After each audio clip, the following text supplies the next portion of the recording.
का इतना माहौल अच्छा नहीं था, तो आपको सभी परिस्थितियों से गुजरना पड़ता था, इक्विपमेंट से लेके कोचेस से, या ग्राउंड क्यों ना हो।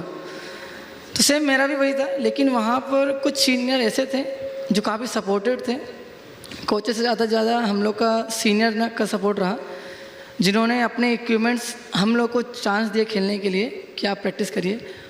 वहाँ से एक लगाव आया कि मुझे खेलना चाहिए, लेकिन एक दिमाग में ये नहीं था कि उसमें फ्यूचर बनेगा स्पोर्ट्स में।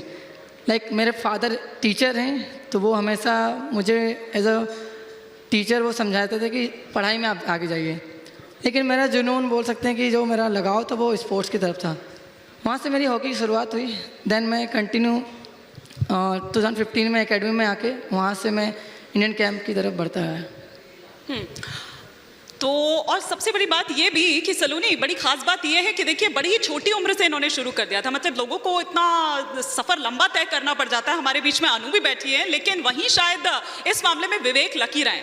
लेकिन अनु, मैं आपसे ये समझना चाह रही हूँ कि हिस्ट्री क्रिएट करना और एक ओलंपियन को बीट करना, ये कितनी बड़ी बात है। वो जब आप अपने देश का प्रतिनिधित्व कर रहे होते हैं, जब आप दूसरे मुल्क में होते हैं, उस ज़मीन पर होते हैं, और जब वो जीत के बाद वो जब नेशनल एंथम बज रहा होता है, वो जब वो तिरंगा लहरा रहा होता है, क्या फीलिंग उस टाइम होती है? उस टाइम पे काफ़ी अच्छा लगता है, क्योंकि सबकी लाइफ में स्ट्रगल होते हैं। किसी की लाइफ में कम स्ट्रगल होते हैं, किसी की में ज़्यादा होते हैं। तो मेरा जो ये साल था, ये मेरा काफ़ी ख़राब चल रहा था, क्योंकि मैं बाहर ट्रेनिंग करने के लिए गई थी जर्मनी में, और मैंने मेरी गवर्नमेंट को बोला था कि नहीं, मैं जाऊंगी, मुझे परमिशन दो जाने के लिए, क्योंकि मुझे अच्छा करना है। तो मैं ये सब बोल के गई थी, लेकिन जो मेरा ये साल था बहुत ख़राब था। मैंने 8-10 कॉम्पिटिशन खेले थे एशियन गेम्स से पहले, तो एक में भी मेरा रिजल्ट अच्छा नहीं रहा था। तो मैं इतना दुखी थी उस टाइम पे, मैं इतना मतलब अकेले अकेले रोती थी कि मैं मेहनत भी कर रही हूँ, रिजल्ट भी नहीं आ रहा है। मैं मेरी गवर्नमेंट को, फेडरेशन को, मेरी फैमिली को,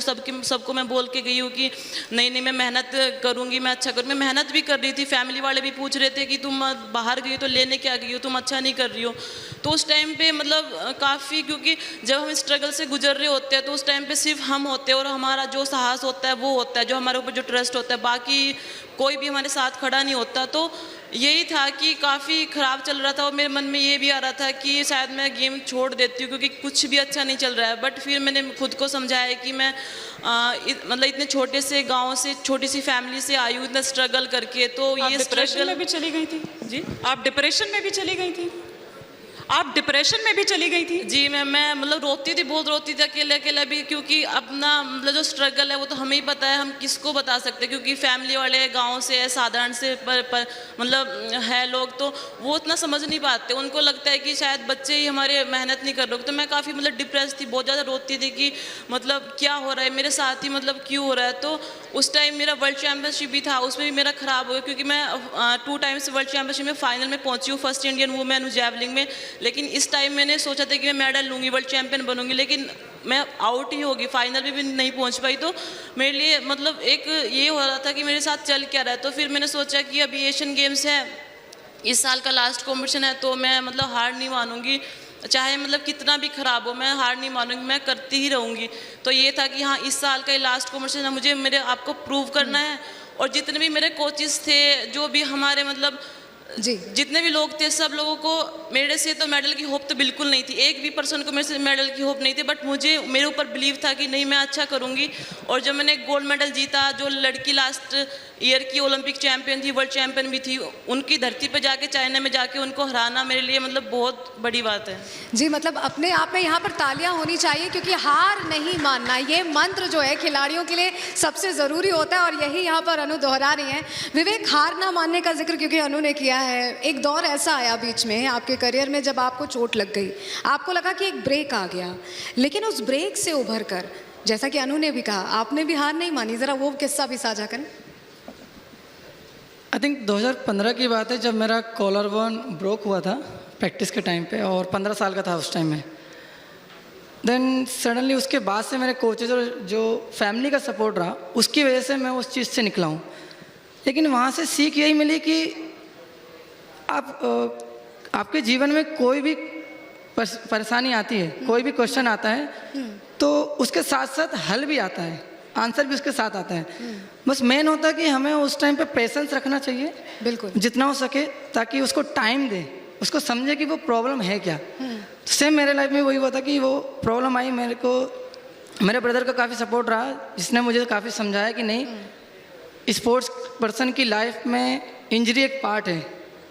अगर वो इंजरी किसी के लाइफ में नहीं आती तो वो स्पोर्ट पर्सन नहीं कहलाता। ये स्पोर्ट्स लाइफ का एक पार्ट बोल सकते हैं, एक लाइफ का जर्नी का है। मतलब ये रूल है स्पोर्ट्स का कि इंजरी आई और उसके बाद रिकवर करना है और पूरी ताकत लगानी या है। जैसे आप बोलते हैं, सभी लोग बोलते हैं कि शेर जब पीछे हटता है तो एक लंबी छलांग के लिए जाता है, तो सेम एक स्पोर्ट्स पर्सन की लाइफ में इंजरी जब आती है तो वो एक लंबी छलांग मारने के लिए आती है। एंड सेकेंडली कि मेरा यही था कि मेरे अंदर हमेशा मोटिवेशन ये था कि कभी पसीना व्यर्थ नहीं जाएगा। आप मेहनत को खरीद नहीं सकते, पसीने को खरीद नहीं सकते, तो आप जितनी मेहनत और पसीना बहाएंगे उसका फल जरूर आपको भगवान देगा। तो मेरे अंदर मोटिवेशन था, उसकी वजह से लाइफ कुछ बदलती है क्या? इसके बाद कुछ बदली चैंपियन बनने के बाद, आस पड़ोस में हो, जैसे हमने देखा है कि कभी भी कुछ ऐसा होता है तो फीमेल फैन फॉलोइंग बहुत ज़्यादा बढ़ जाती है, रिश्ते आने शुरू हो जाते हैं, ऐसा कुछ भी हो गया था क्या? डेफिनेटली नहीं हुआ पड़ोस में, नहीं वो हुआ, ब्लश हमने कर देखा रहे हैं, नीरज वो चोपड़ा ब्लश के कर रहे हैं टाइम मानी, वो ब्लश कर रहे हैं।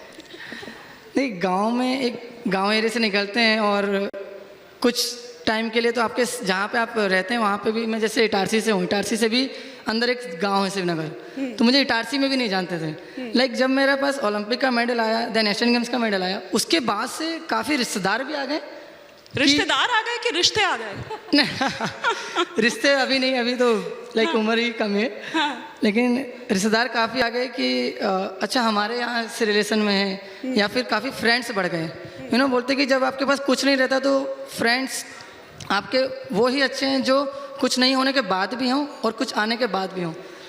तो जब आया तो काफ़ी फ्रेंड हट भी गए, कुछ फ्रेंड रह भी गए। तो ये सब चीज़ें आती हैं, लाइफ चेंज होती है, और एक स्पोर्ट पर्सन की लाइफ बहुत जल्दी चेंज होती है। क्यों?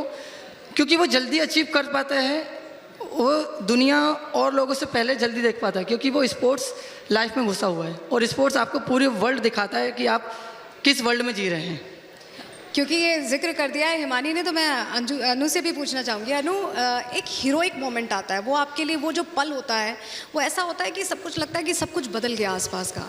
वो पल जब आया और उसके बाद जब आप भारत वापस आए, कितना बदला, क्या बदला? हाँ जी मैम, क्योंकि अभी हम अपने देश के लिए मतलब कुछ करते हैं, मेहनत करते हैं, मेडल लेके आते हैं, तो हाँ देश का प्यार मिलता है। तो जब मैंने गेम स्टार्ट किया था तब जब मेरे पापा मुझे मतलब लेके जाते थे, साथ में स्कूटर पे लेके जाते थे, मैं जैवलिन लेके पीछे बैठी रहती थी, तो पड़ोसी रिश्तेदार गांव वाले सब यही बोलते थे, अरे लड़की है, कहाँ इसको उठाए फिर रहा है, क्या है, 20-21 साल की होगी, शादी कर दो। और ये भी बोलते थे कि अरे क्या लड़की है, गेम करके क्या करेगी। लेकिन अभी जैसे कि मेडल लेके आते हैं देश के लिए, तो हाँ दूर दूर से जो रिश्तेदार होते हैं, जो रिश्तेदारी भी नहीं होती दूर दूर तक, वो भी मतलब बोलते हैं, लोग नहीं दिखाते हैं कि हमारी बेटी है, हमारी भतीजी है, हमारी भांजी है, मतलब हमारी बहन है, मतलब वो सारे रिश्ते एकदम दिखने लगते हैं। जी जी बिल्कुल, बोलते हैं कि हाँ हमारे रिश्तेदार, और ये भी बोलने लग जाते हैं अरे हमारा बेटा है, इसकी भी नौकरी वोकरी लगवा दो, इसका भी कुछ करवा दो। तो इस मेडल के बाद वो सोच बदलेगी? आपको लगता है कि वो चूल्हा चौका तक सीमित नहीं माना जाए, कि बस चूल्हा चौका तक सीमित है? क्योंकि आपने कहा कि जहां से आप आती हैं वहां जैवलिन तो उठाना लड़कों का ही काम माना जाता है। आपको लगता है ये सोच बदलेगी? नहीं मैम, ऐसा कुछ नहीं है, क्योंकि लड़कियां लड़कों से मतलब ये बात मतलब बोलने की नहीं, लेकिन मतलब नॉर्मल है कि लड़कियां बहुत ज़्यादा स्ट्रॉन्ग होती है, क्योंकि वो एक माँ होती है, बहन होती है वो। और जैसे कि मैंने घर में देखा है, जो माँ कर सकती है काम, पूरी फैमिली को संभालती है, तो इतना मतलब करती है, शायद कोई नहीं कर सकता है इतना। तो लड़कियां तो मतलब बहुत स्ट्रॉन्ग होती है, क्योंकि मैं ये भी बोलना चाहती हूँ कि हमारे समाज में ना लड़कियों की स्थिति ना थोड़ी सी ख़राब है, क्योंकि शादी से पहले लड़कियां क्या होती है, या तो उसके पापा उसके साथ रहते हैं, उसका भाई उसके साथ रहता है, अगर उसको कुछ भी अपने खर्च भी चाहिए तो उसको मतलब माँ बाप से और भाई से मांगने पड़ते हैं। शादी के बाद क्या हो जाता है, पति जो उसका होता है वो उसको कंट्रोल करता है सारी चीज़ें, क्योंकि अगर लड़कियों को अपने ससुराल से भी घर के लिए आना है तो उसको अपनी सास की परमिशन लेनी पड़ेगी, या हस्बैंड की लेनी पड़ती है, या उसको कुछ ड्रेस भी कपड़े भी पहनने हैं तो परमिशन लेनी पड़ेगी। तो यही है कि लड़कियों को तो सेल्फ डिपेंड होना बहुत ज़्यादा ज़रूरी है, और शिक्षित भी होना बहुत ज़रूरी है, क्योंकि अगर एक लड़की सेल्फ डिपेंड होती है, शिक्षित होती है, तो एक पूरा घर वो चलाती है, एक माँ बहन होती है, बेटी होती है, तो महिला शिक्षित होगी तो पूरा परिवार शिक्षित होगा। बिल्कुल, महिला शिक्षित होगी, परिवार शिक्षित होगा। और खिलाड़ियों ने जिस तरह का कीर्तिमान रचा है, अनु आपको और विवेक आपको ढेर सारी शुभकामनाएं आपके भविष्य के लिए।